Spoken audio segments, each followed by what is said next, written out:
You're in the trenches with Dave Lapham, presented by First Star Logistics. The Cincinnati Bengals fall 27-3 to the Chicago Bears on Saturday afternoon in Chicago. But Lap, this was more of a case. You really can't take much from it. This was Bengals backups versus the Chicago Bears starters. Yeah, it was. They only had a couple of guys that are fighting for a starting position in the secondary, going at it against the Chicago Bears. DJ Turner and Dax Hill, and Dax Hill played two series, 6 snaps, because they had 3 3-and-outs, even though they were backups against the Bears starters. Start the game in a real good fashion. The Bears run 9 plays and accumulate a total of 16 yards, 3 3-and-outs, and Dax Hill was out after 2 series, and DJ Turner was in for all 3 of the 3-and-outs. Then he was out of the football game, so they didn't get a whole lot of reps. But what they did was, was positive, obviously. But the football game itself, after that, the 3 3-and-outs, the Chicago Bears just took control. I mean, they went on 5 straight drives where they scored 27 points. 5 straight drives, 29 plays, 232 yards, 27 points. So it was, the tale of two, I guess, sequences or whatever you want to call it, instead of tale of 2 cities, man. They started out well, 3 for 3 drives, and then the next 5, it was not very good at all. And then offensively, I mean, they couldn't get out of their own way, Dave. I mean, all the way across the board, offense, defense, special teams. You get 11 penalties for 123 yards. Kicking game, how many times do they have a good return nullified by a hold or whatever the case was? And they lose not only the 10 yards of the holding penalty, but where the it ended up being like a 25-yard penalty. I'd given up a quarter of a football field because of a stupid penalty. And they had special teams penalties. They had penalties offensively that disrupted, just about every single drive. 10 drives on the night. They only had 3 of them, 3 drives without a penalty or a turnover, 3 out of 10. And, one of them was the field goal, and that was a short field goal drive at the end of the half, in the 2-minute drill, which was a good thing. And then on 2 3-and-outs. Hard to get penalties on 3-and-outs, I guess, So, but anytime they started moving the football, and they did move the football some, it's like frustrating. Those 7 players didn't get a really big penalty that makes a 3rd and 5, a 3rd and 15. Kind of thing, and that's absolutely killing them. Then with the penalties and all that went on there, the Bears' average drive start was their 33-yard line. The Bengals was the 21-yard line. That's a 12-yard differential, 10 possessions in the game. The old hidden yards, 120 over a football field. It's like, but the penalties are a concern, Dave, because against Tampa Bay, 8 penalties for 61 yards, 2 preseason games, 19 penalties, 184 yards, and the Bengals under Zach Taylor have been one of the least penalized teams, in the NFL. Now, again, like we're talking about, you get backups playing and all that sort of thing, but it's disconcerting. It's like, man, and these guys, you want to get evaluated. Well, the best way to be evaluated is don't make mistakes and set yourself behind the 8 ball and put yourself in tough down and distance situations. And, if you don't generate first downs, you're not going to be able to run the ball many times, and you're not going to be able to get good tape on how you can run block and all this kind of things. So, man, it's self-destruction in a lot of ways for some of these guys. And, it was one of those nights, to say the least. And what was Murphy's Law, man, what could go wrong did go wrong in every phase of it. Lap, one of the bright spots, Charlie Jones been out with the injury, did not take part in the actual preseason game. Rookie Jermaine Burton flashed against Tampa Bay as a wide receiver, and he kind of showed that, hey, I can do more. I can be a part of the special teams for Darren Simmons. Yeah, and he'd never returned a punt or a kick in his career. Now, he'd done it in practice, but never in his career in a game. So, and this is preseason now. It's not a regular season game, obviously, but he showed something now. He's got a bunch of traits that you want from a skill set standpoint that you'd like to check, and he's got them. And he made really good decisions, I thought, and made them quickly. He got north and south very quickly. And yeah, he's a gifted kid. He's a gifted athlete. So I think Darren Simmons is going to work with that a little bit more. There's no doubt about it. And the thing that the thing that he's got to continue to do is keep that nose in the playbook and make sure that he's where he's supposed to be when he's supposed to be there, because number 9's not going to put up with it, man. If you're not where you're supposed to be when you're supposed to be there, and he throws the football to where you're supposed to be and you're not there, that's it. You know, it's like, I can't trust you, man. So that's a big deal, and he's got to be real serious about it and real diligent about it and stay after that playbook, because he has got an unbelievable skill set. I mean, his arms are long for his height. And he's really good with contested catch. I mean, he's got great speed. He runs good routes. I mean, he's just got to make sure that he's got the mental part of it all squared away. Offensively, Logan Woodside, basically got the majority of snaps. Rocky Lombardi came in late, 2 interceptions for Woodside, but he's just trying to find a spot as maybe the number 3 quarterback or just some role in, because we know it's the quarterback position's Joe Burrow's. Nothing's going to change that. And Jake Browning proved a year ago that he belonged in the NFL. So what, do you take away from what Woodside's performance was? Do you see the Bengals keeping the 3rd quarterback, or are they looking to put a guy on the practice squad? Yeah, I'm not sure they're going to have a 3rd quarterback on the roster, because there are so many. Okay, do I keep 10 or 11 defensive backs? Do I go, if are 5 safeties worthy of making this football team, and 5 corners? And actually, boy, there's 6 corners. Now do I go 11? Where do I steal that spot from? Okay, do I go 3 running backs and steal that spot? Okay, now do I go, how many receivers do I go? Do I want to go in an extra receiver? Well, I'll steal that spot at the quarterback position. I can see, those kind of things as the days wear on here. And you're going to have to start deciding on your final cut downs. That's going to be interesting questions. But Woodside is he's a guy that is not necessarily somebody that, okay, you keep and develop. He's one of those guys that he's a veteran quarterback. He's been around the block, and he understands your offense. And I felt badly for him that the game didn't go as he planned, because I'm telling you, Dave, up there in Chicago, I'd see this kid in the meeting room all by himself, putting extra time into his playbook and, looking at tape and stuff. And then I'd see him in the cafeteria after all the guys had left. He's, again, writing notes in his playbook. I mean, he was preparing his tail off. And that's the thing about him. He's always prepared. And it's unfortunate that the performance didn't pan out the way that he had hoped. But he's, again, been around the block enough where he's going to have to bounce back in a short week and go after it against the Indianapolis Colts. He had a very strong performance against the Tampa Bay Buccaneers. He looked really good.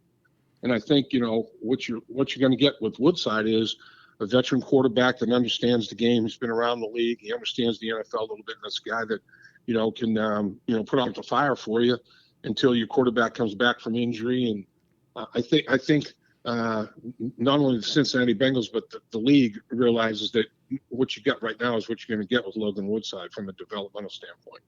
You're in the trenches with Dave Lapham, presented by First Star Logistics. First Star Logistics is currently hiring, looking for freight agents. They are an asset-based company that provides 24/7 support, unsaturated agent network with the highest commission percentage in the industry, and over 30,000 pre-screened carriers.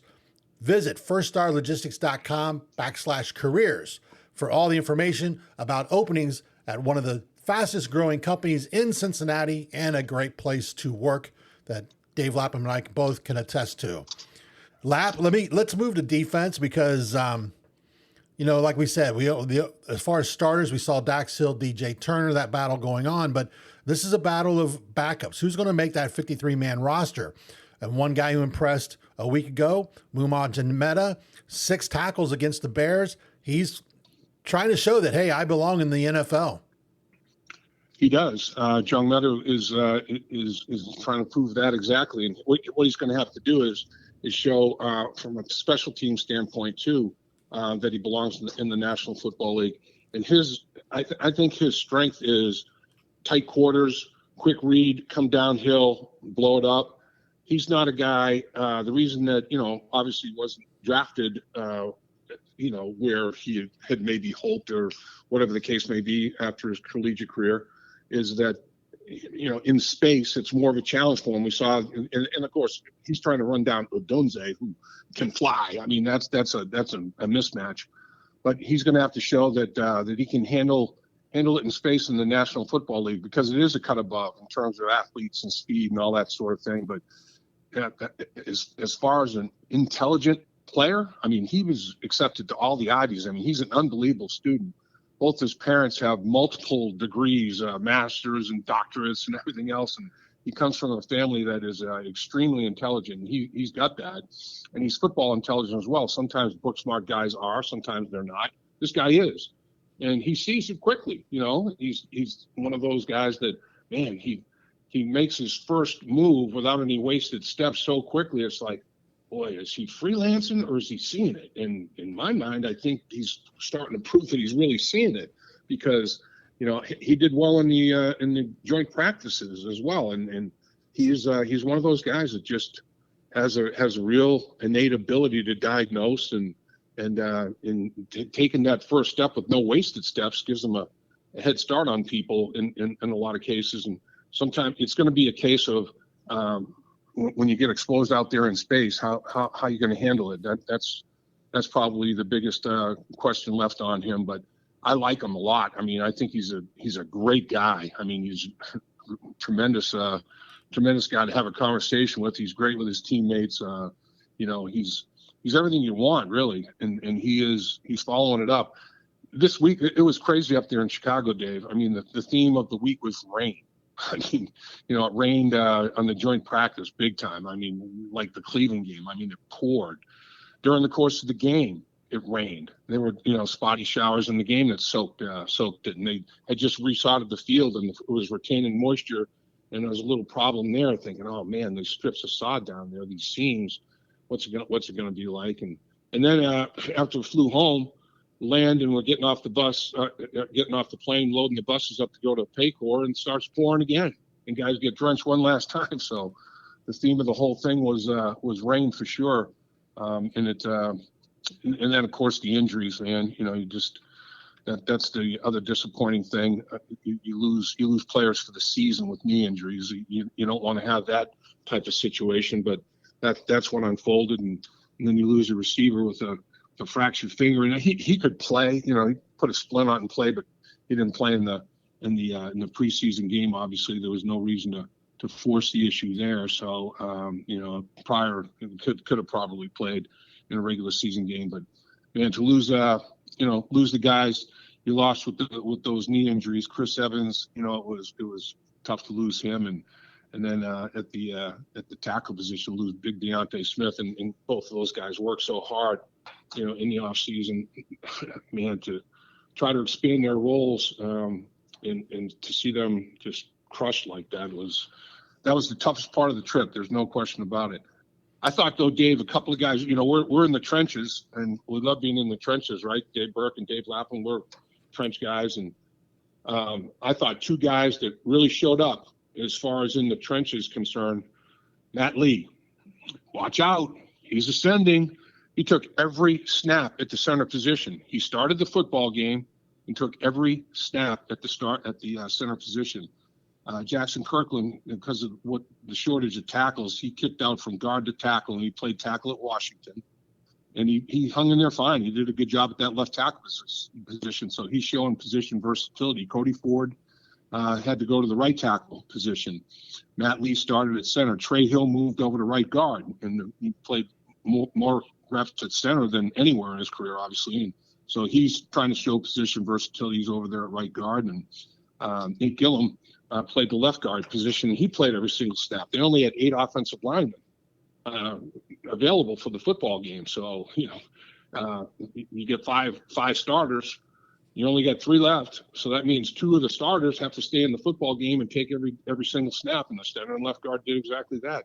And I'm telling you, when it was against the ones, Matt Lee held his own, man. And maybe in some snaps even more than that. He's ascending. Watch out. He took advantage of an opportunity. And that's what happens, Dave. We know, and sometimes, you're in a game and the team gets destroyed for whatever reason. But individual matchups sometimes, it's like, hey, you know what? I didn't play that badly. And then sometimes you win a game by a big amount, and you look at the table like, oh, geez, I wasn't very good, you know. Well, as a team, that's why it's the greatest team sport ever. You can play well, and the team can get crushed. You can play terrible, and the team can have a big victory. And Matt Lee took advantage of his individual opportunity and capitalized on it. And I thought offensively in the trenches, he was the guy. And then defensively, Chris Jenkins, man, he nice tight spin move, sack, showed himself well in the snaps. I thought he stepped up and took advantage. And those were the two guys I wanted to talk to after the game. And I go over to Chris Jenkins, and he's already, PR people already have him on the phone. He's talking to all the national radio shows and all that are doing radio shows recapping the game. They want to talk to stars of the game. So thinking, okay, well, at least I had Chris Jenkins, right? And then poor old Matt Lee, that's how it goes for the offensive lineman. You know, Dave, he's over to his locker all by himself. And I'm like, hey, man, I want to talk to you. He goes, really? So we chatted it up, and he's another kid that is, you know, how sometimes, Dave, you've been around the game your whole life. You know how sometimes guys are football aware? This dude has football awareness, you know, and he plays bigger than he is. We talked about this little hop step, little like jump back step that he takes, and he sets himself and anchors himself, and he's just got a great feel for the game. And I thought that he took advantage, and thought Chris Jenkins took advantage. So a couple of young bucks, draft picks this year, one in the second round and one in the seventh round. They both said, here I am. Yeah, you never know how good a draft is until a few years down the road, but early on results are showing very positive when you look at Mims, Burton, Jenkins, and then you also see Matt Lee, who came way late in the draft.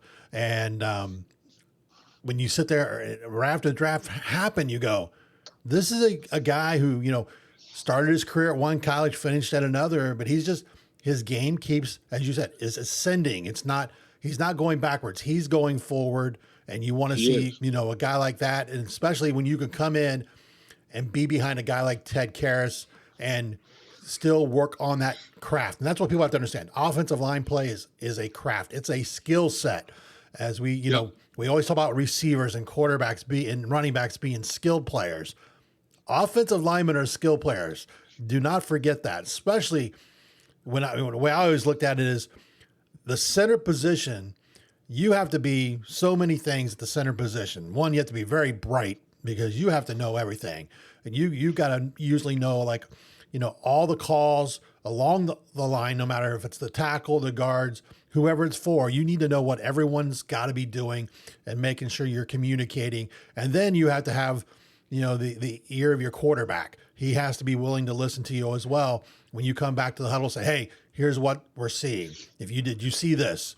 And it's just, when you see a young player grabbing that early and getting those reps, that's how you end up making a career in the National Football League. Yeah, I mean, and Paul Brown and Tiger Johnson, their whole scenario was the center called all the protections. The center identified, you know, potential blitz scenarios. He identified fronts. He'd you know, come up to the line of scrimmage, and I played the position some with the Bengals as well. And you did. You had to come up. You were the first one that identified.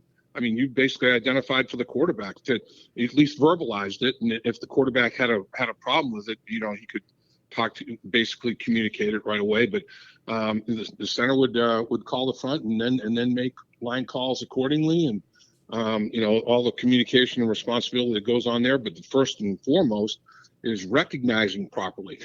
You know, it's one thing to make calls. They got to be the right calls, you know, and yeah, he's got all of that. And it's going to be interesting to see how the battles wind down in the final. There's only 2 training camp practices left, a practice on Monday and then a joint practice on Tuesday. It basically a walkthrough on Wednesday, and then they got the Colts preseason game on Thursday, and that's pretty much it. I mean, that's it for training camp. You know, a guy that has been playing really well in the draft class we're talking about, Josh Newton. They had him like rated as a 3rd round pick, and they got him in the 5th, and he's had a tremendous camp. He struggled a little bit, you know. He gave up a ball. It was in pretty good coverage, but it was a heck of a throw by Caleb Williams. I mean, rolling to his left and squared his pads up enough where he could drop it in there about 40 yards down the football field. And Newton was in decent position there. He just didn't work out for him. And he had a couple of other issues during the course of the game. Now, the key on that is, and that any young player, you want to see, honestly, you know, it might sound morbid or whatever from a career standpoint, but you want to see a young guy struggle in training camp, because then you get to see how he responds. Does he fold his tent and say, "Oh man, this stuff's too big for me," or does he say, "You know what? Hey, I'm going to learn from this. I'm going to compartmentalize it. I'm not going to forget about it. I'm going to learn, but I'm not going to let it just, you know, take me over either. I'm not, you know, I'm going to move on." And you have to have that selective amnesia. And now guys like Newton and others that maybe struggled during the course of the game, they hadn't been struggling during training camp. And it happens at every level. I mean, I don't care if you've played long enough, whatever level you played, you're going to have tough days at the office. It's inevitable.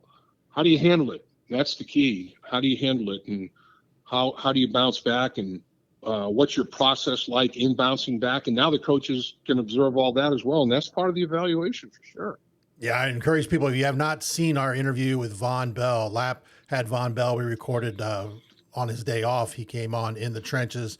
He said, if you're going to play in the NFL, you got to have amnesia at times, because there's going to be things that happen, and it happens, and you better forget about it and move forward, because if you don't, you're not going to be in the league for very long. That's right.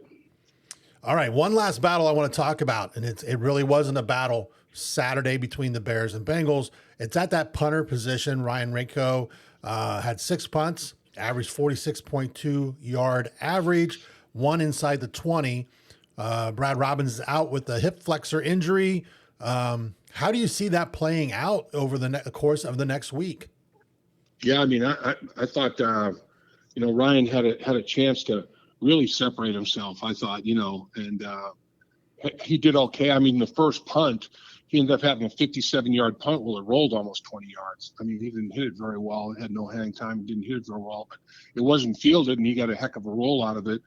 And, you know, he's got a majestic hang time potential, and that didn't show up.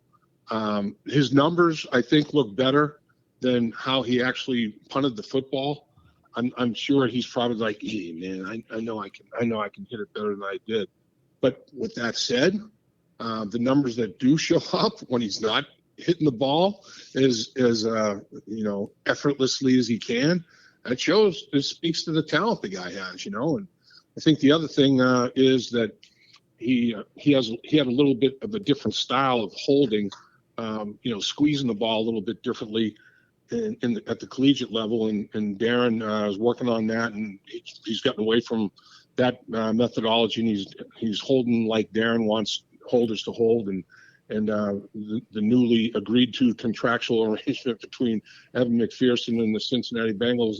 He'll sign the contract back here in Cincinnati, but he has agreed to terms, and it's a good deal for him and a good deal for the team. And on that 54-yard field goal attempt, you know, snap, hold, kick, well, the operation was smooth as silk.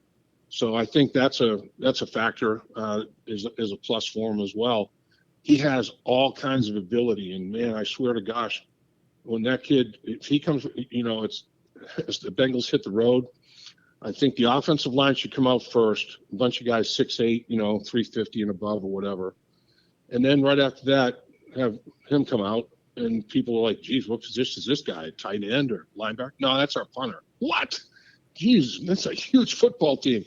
Because I mean, this guy's 230 pounds on a 6'4", 6'5" frame. I mean, he's put together, man. So he certainly looks the part, that's for sure. And he does have a talented leg. And you know, I think he's looking to have. And no, I'm not saying that his performance, man, that was atrocious.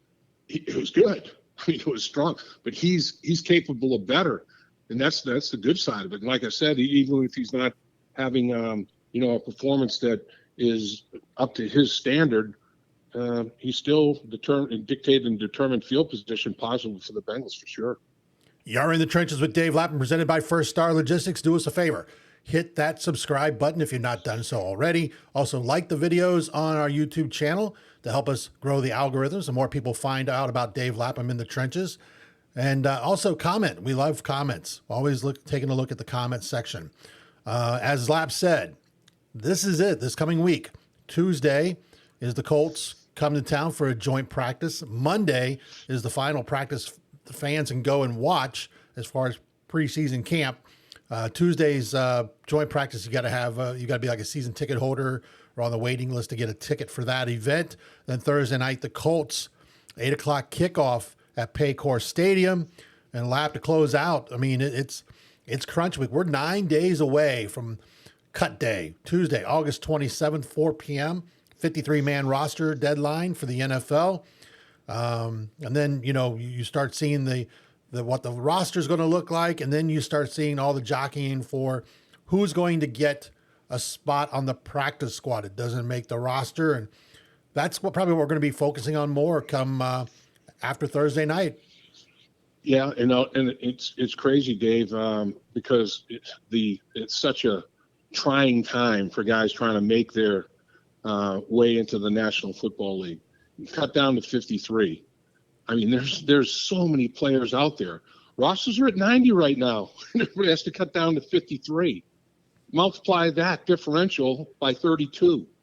And, everybody's like, okay, geez, are the Bengals, are they going to, man, is there another tackle out there? Is there another, offensive tackle? Is there another defensive end? Is there another line? Is there another whatever the case may be if they've been nicked up from an injury standpoint? In a matter of time, there's going to be all kinds of names that everybody around the league can draw from, So that it's going to be you talk about emotional ups and downs. You got waived. And then all of a sudden, boy, another team reaches out and contacts you. And then if you're on that 53-man roster, you're not safe.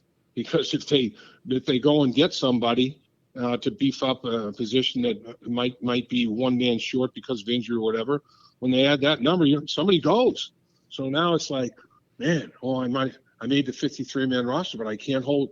I got to keep holding my breath. I can't breathe yet because, man, there's still some jockeying that's going to go on here. Teams that have injuries that need to address personnel differently leading up to the first game of the season. So, man, you talk about a nail biting time for football players. It's coming up. It's coming up upon us in the next couple of weeks. Guys are going to have a little bit tougher time closing their eyes and going to sleep. Not everybody, of course. A lot of guys know and feel pretty comfortable about the fact that they have a roster spot in a starting position in a lot of cases thrown up, but you can never take anything for granted in the National Football League, that's for sure. Yeah, over 1,000 players will be available to NFL teams come Tuesday, August 27th at 4 p.m. And then, like I said, the practice squad, 17 slots for practice squad, 16 plus one if you take an international player. And for a job that if you got less than 2 years of accrued seasons, you're looking at a $12,500 per week paycheck. And if you've got more than 2 accrued seasons, you're getting a little over $21,000 a lap. That's close to the money that you were making in a whole season back in the day. Yeah, no doubt. Yeah, $26,000 for a season my rookie year.